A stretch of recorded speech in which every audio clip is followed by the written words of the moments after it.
So this came in. Wonder what this is.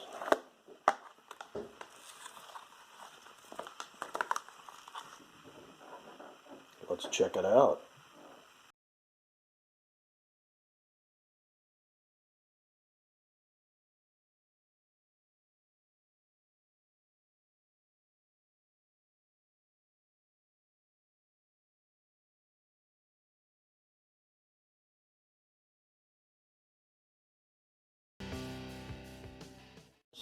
So I got the Uconnect Navigation Map Update.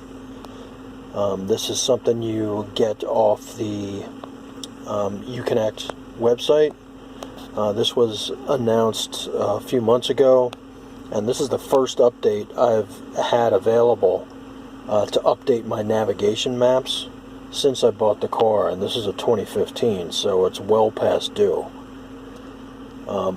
This costs $145 to get this package. It actually comes in like a CD case that has a little USB drive in it.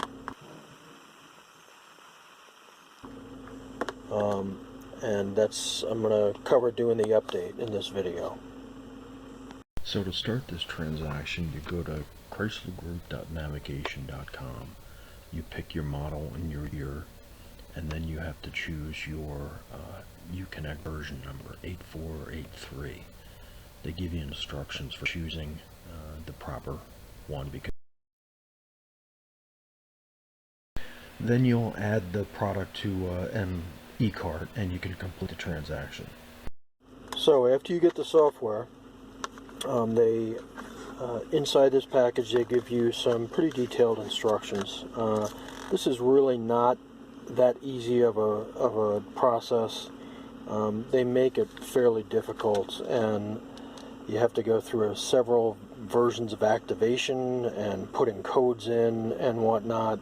And they do that because they don't want you to just take this USB key and plug it into any other Mopar. So for those of you that are wondering, you can only use this key on one car, on the car that you paid for, because part of the activation includes putting in your VIN number, and there's a bunch of verification checks to prevent pirating of this update. So the first thing you do is you put the USB key in, and you'll get a registration code on the Uconnect screen.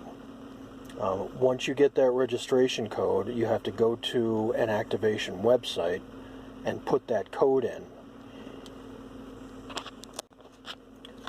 So along with that code, you have to specify the serial number. So you specify that serial number that's included on the inside of your kit here, and you also have to then specify your vehicle ID and your email address that was specified when you purchased this product online. Part of that registration process ends up with an activation key that you then have to take into your you have to jot that down, and then when you go to do the update back in the car, you have to enter that activation key in.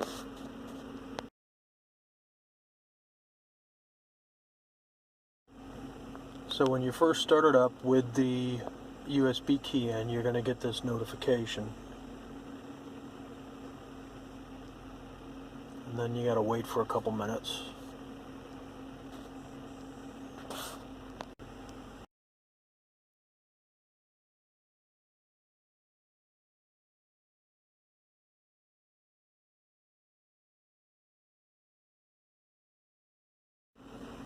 So this part, after you actually start the update, takes at least an hour, and you got to have the car running this whole time.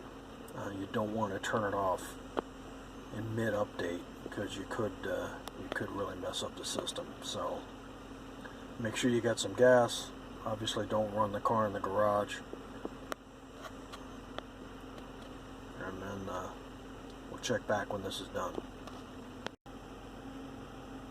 And then you'll know when it's done after you are finished when it shows that the installed version is the same that's on the USB version. So there's really no change in the map interface.